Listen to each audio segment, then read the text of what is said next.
If you snooze, you just may lose out on rock-solid prospects. Mel Kiper Jr. and me, Field Yates, are here to tell you about some of the biggest sleepers in the 2026 NFL Draft Class. That's coming up. Plus, we're responding to your questions, your takes, and your draft streams live as First Draft starts right now. Football is over. Draft season is just getting started for many. He is the GOAT, the legend, the godfather of this all, Mel Kiper Jr. I am Field Yates. We are diving into 2026 NFL Draft sleepers.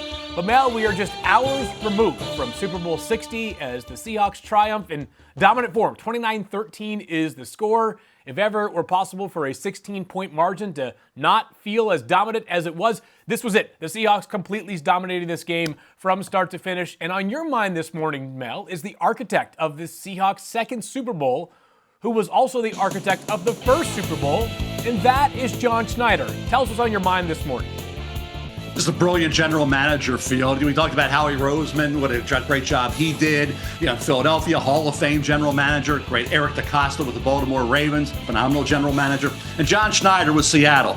Any move he makes turns to gold. We talk about the draft, talk about anything in free agency, trades with Shaheed coming in, Sam Darnold, the quarterback, Jackson Smith and Jigba, what a young receiver, what he was able to do throughout the course of the year, offensive MVP and all that. And then to make the moves when they need to give them the weapon, the kick return by Shaheed, making plays in the passing game to help that offense get it rolling. So for me, John Schneider deserves tremendous credit to bring in a Mike McDonald, to make that kind of hire. Young, up and coming, great defensive mind, right? Was it Michigan, then with the Ravens. So again, every move, whether it's coaching, whether it's free agency, trades, the draft, everything John Schneider has touched. And it hasn't just been a 1 year, a 3 or 4 year wonder. It's been a long time now that John Schneider's been getting it done at a very high level. That consistency we talk about with players and coaches, with general managers as well. It's incredibly important. John Schneider just has a great grasp of football in general, personnel evaluation, timing of moves, what's necessary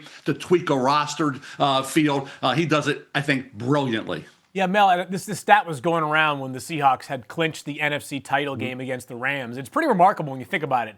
John Schneider was the GM, obviously, of the first Seahawks Super Bowl team.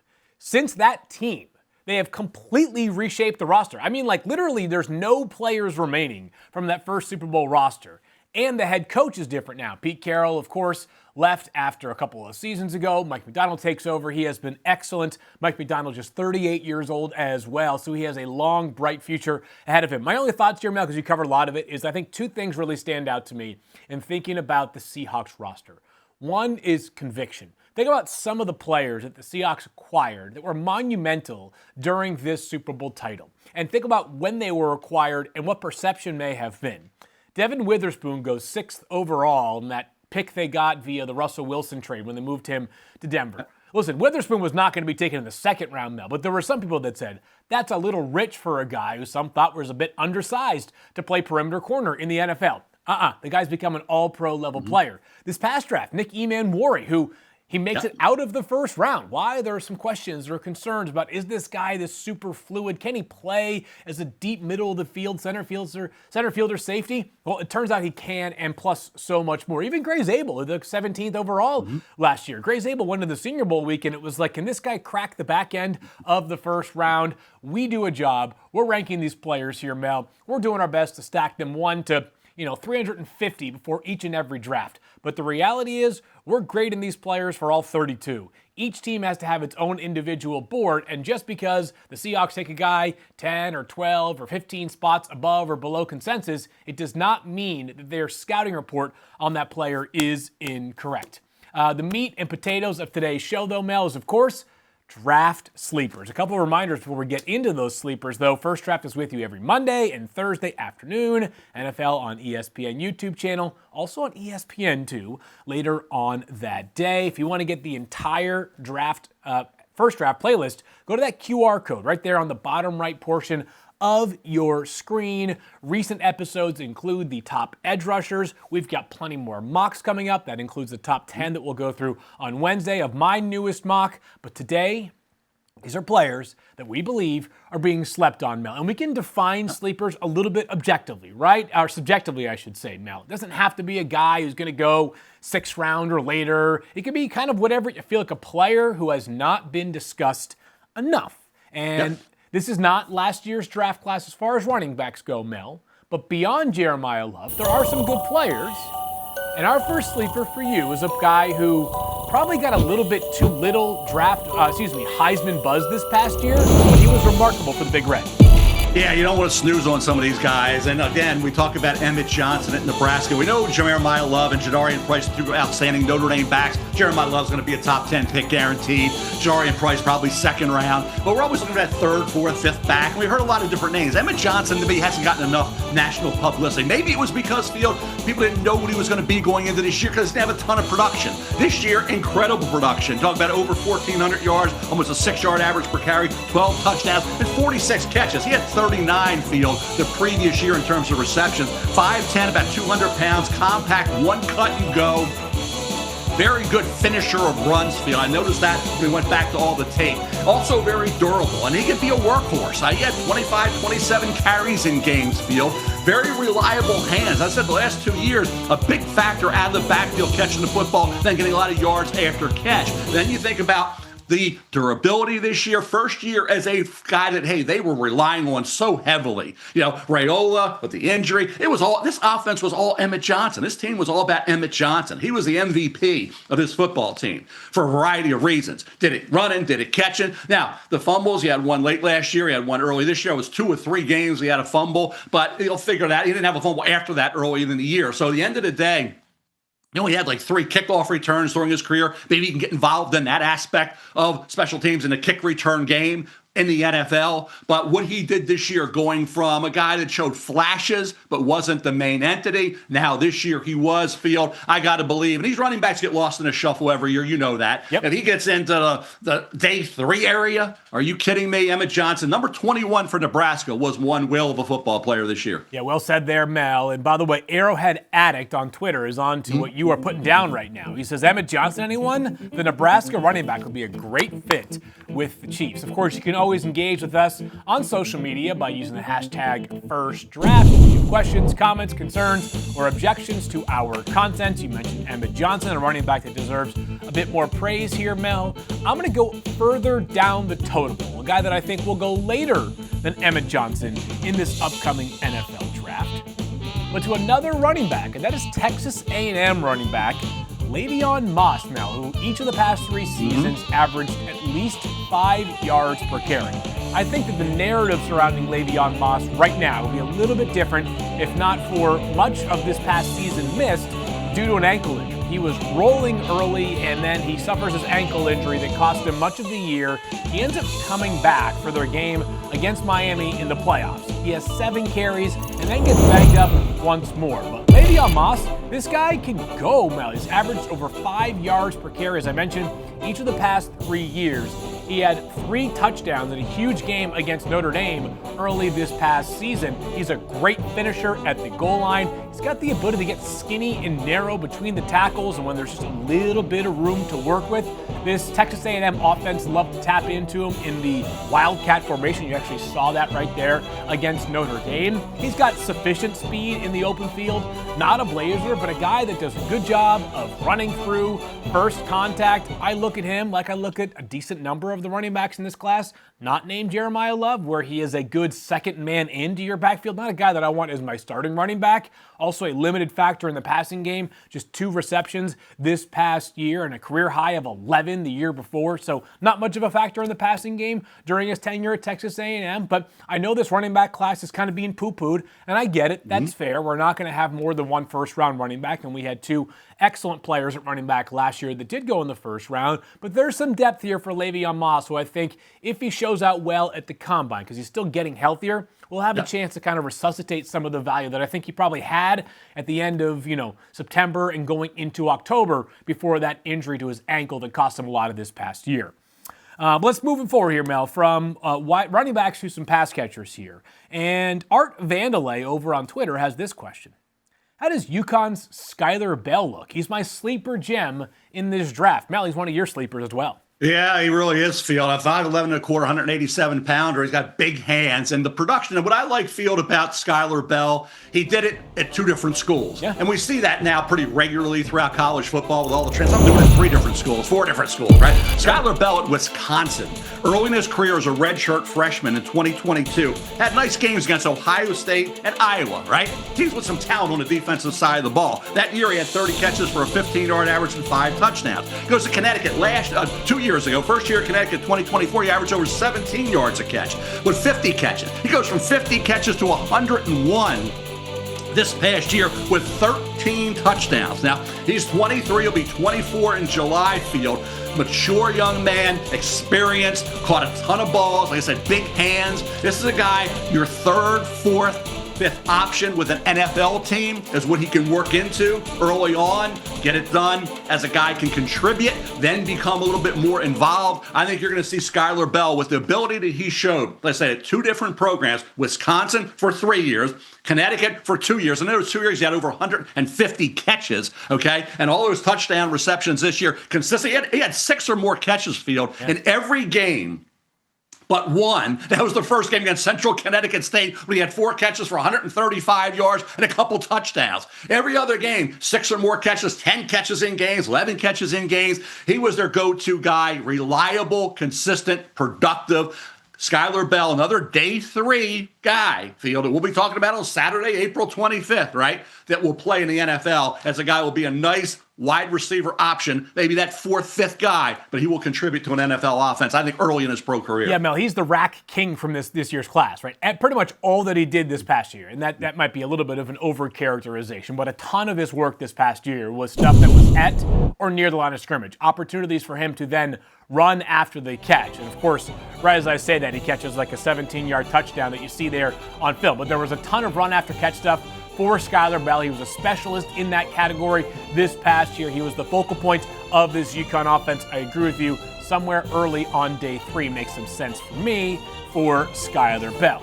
I'm going to keep the pass catcher conversation going here, Mel. One of 2 tight ends we'll discuss in this year's program. Marlon Klein, and we talk about these guys every year at some of the big programs. Players who have to just wait their turn. You know why? Because Marlon Klein played not necessarily directly behind, but he played in the same tight end room as A.J. Barner, with a huge touchdown in last night's Super Bowl, the first first touchdown of the game, and Colston Loveland, who looks like he's going to be an all-pro by as soon as next year, Mel. Marlon Klein, born in Germany, waits his turn to play at Michigan. This past year, he breaks out, relatively speaking, 24 catches, 1 receiving touchdown, his only receiving touchdown in his entire college career. It actually came in their very first game of the season against New Mexico. And yet, I don't care, Mel. This guy looks like he is ready to be a starting level tight end. 6'6", 250 pounds, very comfortable catching the football, reliable after the catch as well. Can run routes. He can generate some separation at the top of routes against man coverage. Perhaps most importantly, though, here, Mel, I think this guy is right there on the short list for the best blocking tight ends in the entire class. The other guys that come to mind, of course, I think Will Kazmarek from Ohio State is probably going to be a lot of people's understandable pick for the best blocking tight end in the class. Nate Borkacher, the tight end from Texas A&M, previously played at Nebraska, also in that conversation. Mm-hmm. But Marlon Klein is a dual-faced tight end, Mel. We've been talking about this. In the NFL this year, we saw this with both Seattle and the Los Angeles Rams, who many people believe the Rams are the second best team in the league behind Seattle, is that I'm not saying there's not a role for guys that are just uber athletic tight ends that don't really make their money blocking. But when you're a tight end that can be on the field and both catch passes and block, a la A.J. Barner, that creates a dilemma for defenses, because if you play base personnel and you have linebackers on the field to account for the running game, A.J. Barner athletic enough to beat you, as he did last night, Jack Gibbons on that play-action pass. If you play small personnel, you bring nickel out there or dime out there, A.J. Barner and the Seahawks are going to block you on the running game, and Kenneth Walker III is going to have 150 or whatever it was yards last night. So these dual-phase tight ends are kind of back in vogue right now. Yep. And I think Marlon Klein just criminally underutilized during his time at Michigan this past season, and probably a little bit crestfallen by inconsistent quarterback play from Bryce Underwood in his true freshman season. I think this guy goes on day 2. He's a top 5 tight end in this year's class for me. That's a great call, Field. I think you covered all the bases on Marlon Klein as a guy that, is he automatically day 2? Could he get into day 3? Could he slide through into that area? If he does, and going to be one of Field Yates' top 5 available in the 4th round if he's there on Saturday. So these are some guys that are really good football players. Like I said, the young quarterback was out there. Sometimes it's another year at Michigan. Where would we have been talking about Marlon Klein with one more year at Michigan as a guy who was producing the results expected on a consistent basis? You'd have been looking at maybe a 2nd-round pick, possibly even a 1st-round pick. So you're getting a guy with that kind of talent that slides down a little further than expected for obvious reasons. You covered him, Field, that would be a steal at that point. And he's not the only tight end that we have our eyes on today for the sleeper category, Mel. Different archetype here. A guy who is a smooth-moving athlete. It's Dallen Bentley. Yeah, number 88. Where was he? They say, well, up until this year, what happened? Think about the high school career, right? He didn't do a lot. He was going to be this guy his senior year in high school after doing very little up till that point, and got injured early on. He had a minimal amount. I look back, I think I ran around 5 snaps his career in high school. That was it. So he goes, he goes his LDS mission. Then he goes to Snow Junior College as a walk-on. Then he goes to Utah. Well, they got our tight ends. Utah's been kind of tight end right? You go back to Dalton Kincaid, Brant Keithy, others. Bottom line is he got his chance this year and he produced big-time results. 262 pounds. And in every game, he was a big factor. He had 3 career receptions, I believe it was. Let me grab 3 career receptions for 20 yards and 0 touchdowns, Field. Going into this year, very minimal in high school. So up until this year, Dallen Bentley was a guy who had talent, very athletic. They kept waiting. He had to stay healthy. He had injuries at Utah that prevented him from being a guy, in addition to the other tight ends at Utah, he was banged up. This year, healthy, they needed him, and he came through big. And 7, 8 games you can go back to, and he's making key catches, okay? And he's battling after the catch. Like I say, he's 206.5, 262 pounds. So here's a guy for 1 year. He is a 1-year wonder, basically. We talked about it. He was from 3 catches, no touchdowns, to having a big year with, what do you have? At the end of the day, 48 catches, 13-yard average, and 6 touchdowns after doing hardly anything because of being banged up and playing behind other guys. So you go back to the UCLA, Texas Tech, West Virginia, BYU game, Kansas State, Nebraska games, all games he was incredibly productive and solid, reliable, and consistent field. Here's another guy. You mentioned Klein, Dallen Bentley. 1 year of big-time production. Does he get into that day 3 area? Probably does. And as we've seen with Utah tight ends and Utah players in general, well coached. Where's their head coach now? Whittingham. Is it Michigan? Yep. You just mentioned the Michigan tight end. Yep. Now we got the Utah tight end who's going into the NFL field as a guy I think on Saturday, on day 3. He's another name we're going to be talking a lot about. Great catch radius as well for Dallen Bentley. You just throw the football in his general area, he is likely going to come down with it. All right, let's go from the guys that catch passes to the guys that have to give quarterbacks time to throw those passes in the first place, Mel. And I got to tell you, there are a few things that are more of a thing of beauty than watching Iowa offensive line play. It is just ridiculous. And it brings me to one of 2 Iowa offensive linemen that will be drafted this year. That is Beau Stevens, 6'5", 315 pounds.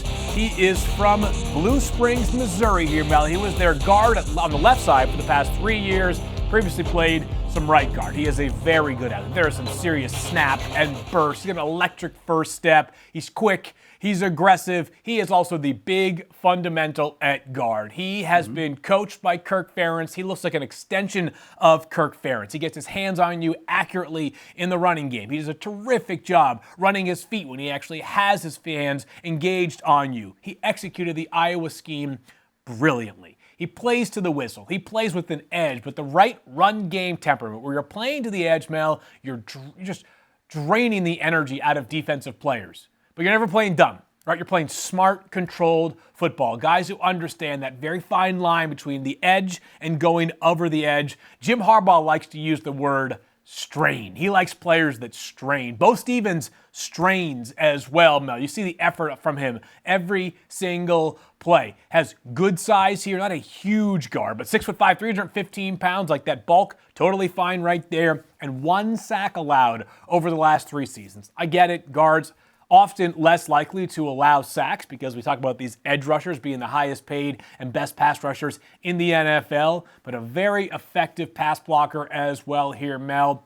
Probably go somewhere on day 3 if I had to guess right now for Beau Stevens, but love watching him play. His teammate Jennings Dunker will also get drafted, that big excellent right tackle with the awesome red-headed mullet as well. These two guys, just the latest in a long line of Iowa offensive linemen. And I'm actually selling them a guy short because their center, Logan Jones, will also get drafted somewhere in the 2026 NFL draft as well, Mel. So Iowa offensive linemen, that's what they do. They're a factory.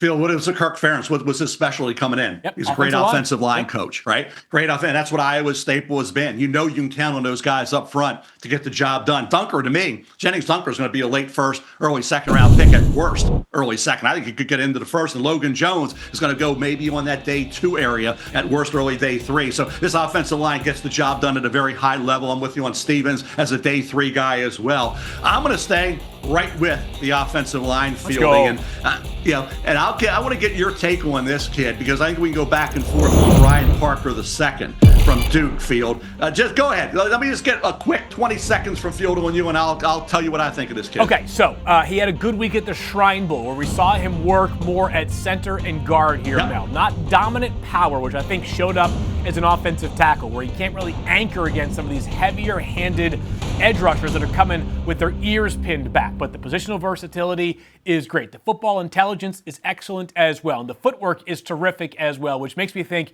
he can transition successfully to becoming a full-time NFL interior offensive lineman, which, as I mentioned, we saw a lot of during the week of the Shrine game practices down there in Dallas. Your thoughts? Yeah. Graham Barton came out of this program not that long ago, and Graham Barton was a left tackle. He didn't have the arm length. He had played center at Duke, and that's where everybody projected. You think about Brian Parker II, same type of thing. Not as big as Barton, but 6'4.5", 306 pounds, similar arm length, right? He was a right tackle, had the one start at left tackle. That center spot, guard spot for a guy who's smart, tough, athletic, really good feet. I love the kid. A great teammate. Darian Mensah was there. Darian Mensah's at Miami now. You see him there, right? The ability he had to throw the football, and they were able to run the ball as well in a lot of games, put up some good run yards. Brian Parker II was a great offensive lineman for Duke. He was a rock-solid guy. The teammates, every player on that team, when you hear, raved about him. Leadership, what a phenomenal teammate he is. Always trying to help everybody out. Anything he can do and everything he could do to be a consistent guy, he did. So for me, he got the job done at that spot. He got the job done at that right tackle spot. Now in the NFL, he can be your swing man. He can be a guy who can fill in out there if you have injuries. But I guess a center guard is where he's going to figure. I have a 3rd round grade on him, Field. I don't know where you do. I liked him all year. He's always been in my top 10 interior offensive linemen. He was one of the top 10 tackles if you had to put him out there. I love the versatility, intelligence, also experience and consistency and durability. Brian Parker II has all that, Field. So I'd understand center, projecting, arm length, all that. But the way he performed and how technically sound and fundamentally sound he is indicates he will be a guy who can contribute and compete for a starting job very early in his NFL career. Mel, a few thoughts here. First of all, I was having this conversation with an evaluator over the weekend about how, when we're talking about players, it's often we're talking about them in the lens of like, what are they if they are a starter as a rookie right away? Whereas some teams just acknowledge that, like, you reach a certain point in the draft, Mel, and if the ceiling for a player is just a backup who is pressed into action only as needed, like, there's value in that, right? Like a backup quarterback. How valuable is a backup quarterback these days, given the injury or attrition that we saw throughout the season this past year? An extra offensive lineman, a 7th offensive lineman, is valuable as well. I'm not sitting here and telling you there is no opportunity for Brian Parker to become a starting level player in the NFL. I think he will be a starting level player in the NFL. But if the floor, Mal, is a backup at 3 positions, either guard spot and center, and heck, it might be more than that, right? Given his play at the right tackle spot and very, very small sample size of left tackle spot in college as well, this might be a 5-position depth level player. So I think round 3, round 4 is probably where I'll net out there with Brian Parker as well. Just got to see a little bit more physicality, a little bit more strength from that player who is still growing into that. I mean, I guess he has to grow further into that frame if he is going to play either tackle spot in the NFL. At a guard, he'll probably be okay. But definitely had a valuable week down there at the Shrine Bowl because it was not the first time, but it was many people's first time in the NFL world seeing him play somewhere other than tackle. If we mention Brian Parker as sort of the undersized for a tackle, maybe sufficient for a guard, we have the opposite level prospect here next, Mel. And Not exactly sure where I landed on this player, but I wanted to mention Demetrious Crownover, offensive tackle from Texas A&M, who is a hotel now. He's 6'7", 336 pounds. You're going to be surprised to hear that the scouting report on Demetrious Crownover is, when he gets his hands on you, it's over. It is over, especially in the running game, because he has some outstanding power, Mel. And in the passing game, does he have the best feet in the NFL? The answer is not going to be the case. He is not going to be this elite athlete by NFL offensive tackle standards. One thing that I think we were reminded of sometimes in the playoffs, Mel, is, and we saw this in the Super Bowl, right? Will Campbell, who's got unbelievable feet, right? And going to be a very good player. Keep in mind, he's 22 years old, everybody, all right? He had a tough go, but no doubt about it during the playoffs. No two ways about that. But sometimes you can have these great feet, but if you just don't have the muscle mass to just deflect these rushers that are just screaming off the edge, like Seattle was last night and other defenses against New England were doing as well, like, it doesn't matter, right? And Demetrious Crownover, again, he's not going to win athletically. If he is going up against prime Von Miller or Myles Garrett and they want to win with quickness, they might get there around Demetrious Crownover. But he's a big boy to get around, and if he gets his hands on you, even just a hand in the passing game can be enough to alter your path a little bit. So somewhere on day 3, a team that plays a gap scheme or a power scheme in the running game, I think it's going to find some value there in Demetrious Crownover, who had my attention during the Senior Bowl weekend for no other reason, Mel, than just the sheer size. I mean, good Lord, he is right away one of the biggest players in the NFL. Yeah, now sending, you think about developmental, offensive line coach gets a hold of a kid with that kind of physicality and talent, he can become maybe a starter in the NFL down the line. So again, a little raw, very raw, but a guy who has the ability, a lot to work with there, young Fielding, with Crownover. So a guy, like I say, who's like a very rare, a giant. It's 6'7", 336 pounds. I thought he played pretty well in some of those games that I looked at. So I think here's a guy, like, he's get the right coach in the right situation. As you mentioned, scheme fit. This kid has a chance as a day 3 pick to not only make a football team, but we talk about Brian Parker Jr. as a swing man. This kid could become a starter as well. I would say within the first 2-3 years of his career as a guy, let's say, develop him, handle him correctly. You might have something to work with. You have a lot to work with there, and you might actually see it come to fruition once he's in the league for a few years. All right, so head coach, number one coach on the staff, right? You got to have a great head coach.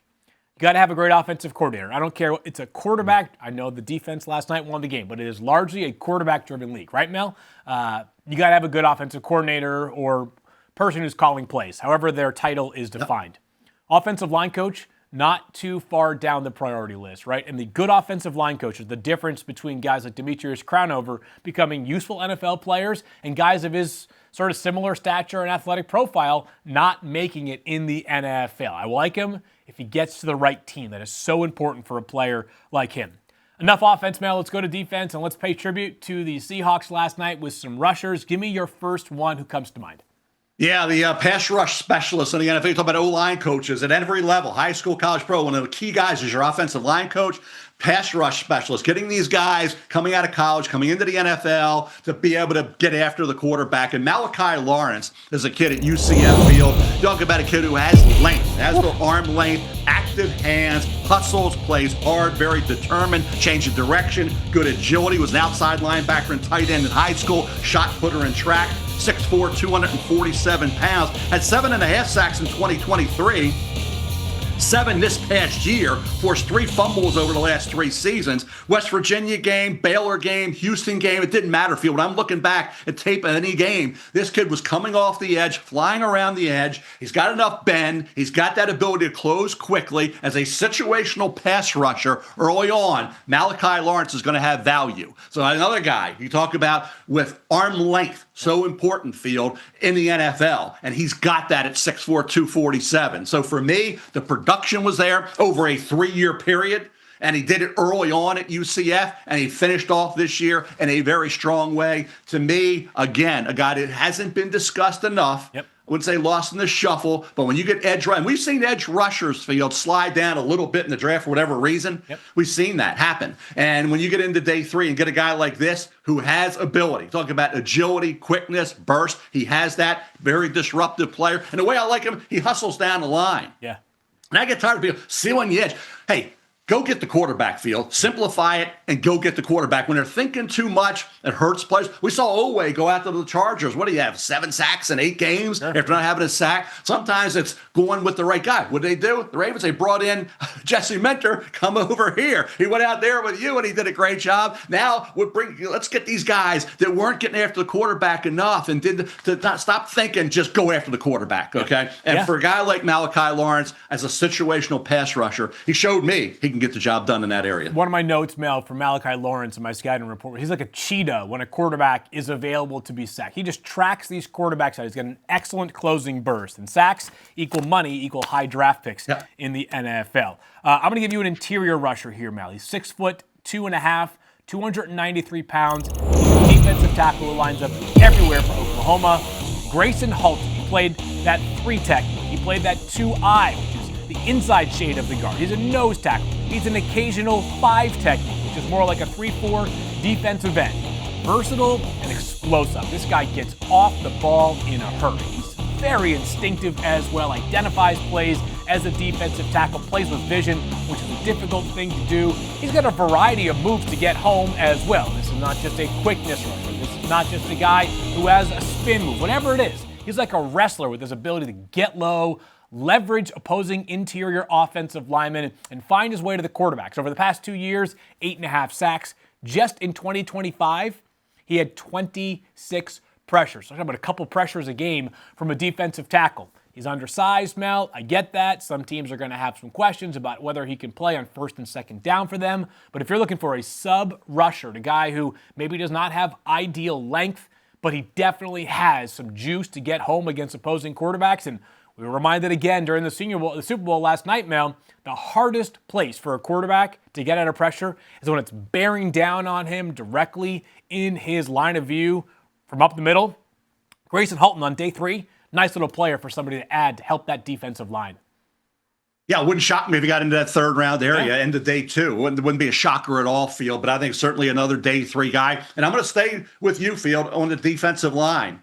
I'm going to go to the defensive tackle spot as well with a big body, 6'5.5", 305 pounds, real good arm length. We're 34 arms. Boy, he will bat down passes. You talk about the interior. 39 games. Deven Eastern started at Minnesota. Okay, this past year, 38 tackles, 5 tackles for loss, 2.5 sacks, and a forced fumble. Explosive, got into the backfield, and I like the fact he found the football. Okay, found the football, was consistent. You know, talking about games, Rutgers game in 2024, he jumped out. Iowa game early on in 2023, jumped out. Oregon game this past year, impressive. Purdue, Rutgers, you name the game.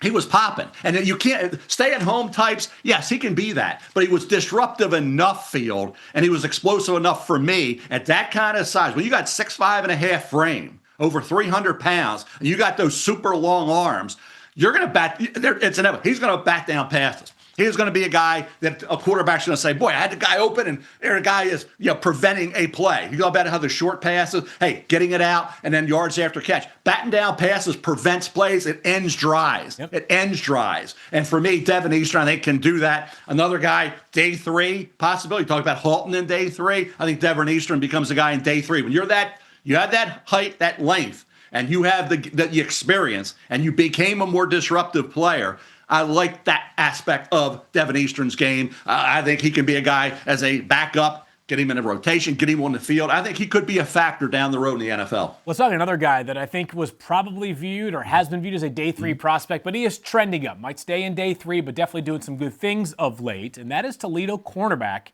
Avery Smith. Now, I don't know how Toledo has all these guys, but shout out to their recruiting department. This guy's a perimeter corner, was for much of his time at Toledo, but did have a couple of snaps in the slot. So that shows he's got some positional versatility. He is explosive. At the catch point, he shows some verticality. Watch him block this kick right here, time the snap right here. Here's a ball disruptor. Back-to-back seasons with 10 or more pass breakups. Very comfortable, reactive athlete. He's a sticky overall coverage player. And what I like beyond the coverage skills, Mel, and of course, corners are going to get paid for their coverage skills, is that This guy is unafraid to mix it up in the running game as well. He is feisty, coming up to help set the edge and prevent some of these explosive runs on perimeter plays, some of these outside zones where guys just keep pressing, and finally gain the edge there. I think the speed is good enough as well. He can open his hips. He actually had 3 interceptions during the 2024 season, Mel, 2 of which came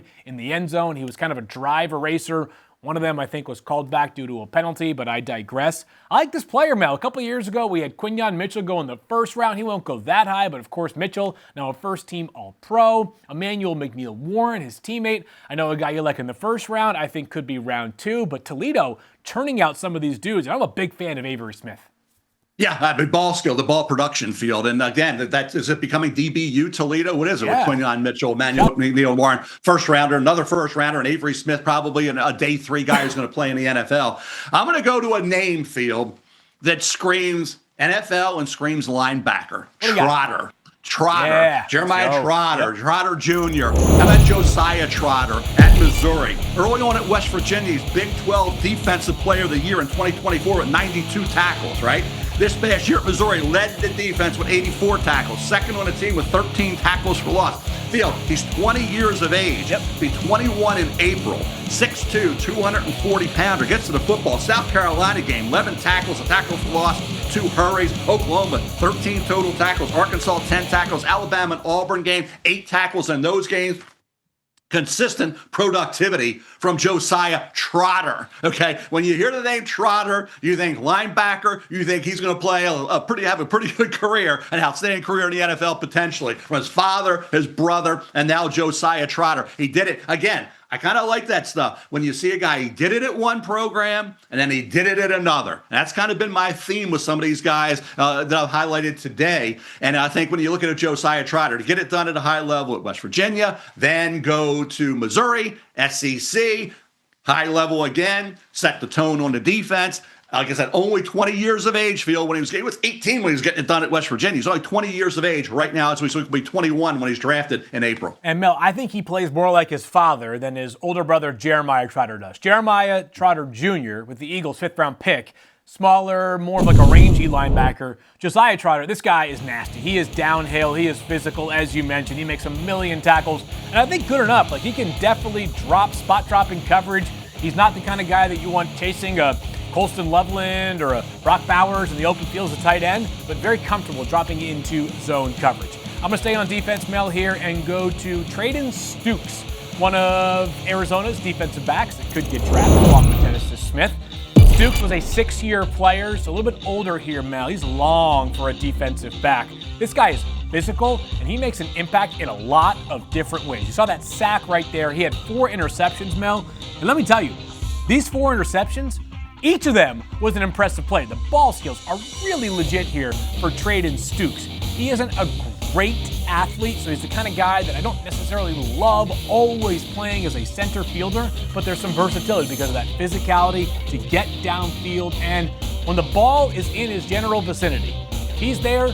Good luck to opposing quarterbacks, as when he was the primary or the closest coverage player here, Mel, and he was targeted by opposing quarterbacks, they completed just 29.2% of their passes. So I have some concerns about the overall athleticism. But when he's matched up with a player that he's capable of covering, he's a hard guy to get the football into just because of the length and the instincts and the timing as an overall coverage player. Again, 6 years in college, kind of a nickel/safety here, Mel. Intriguing guy that's got some positional versatility.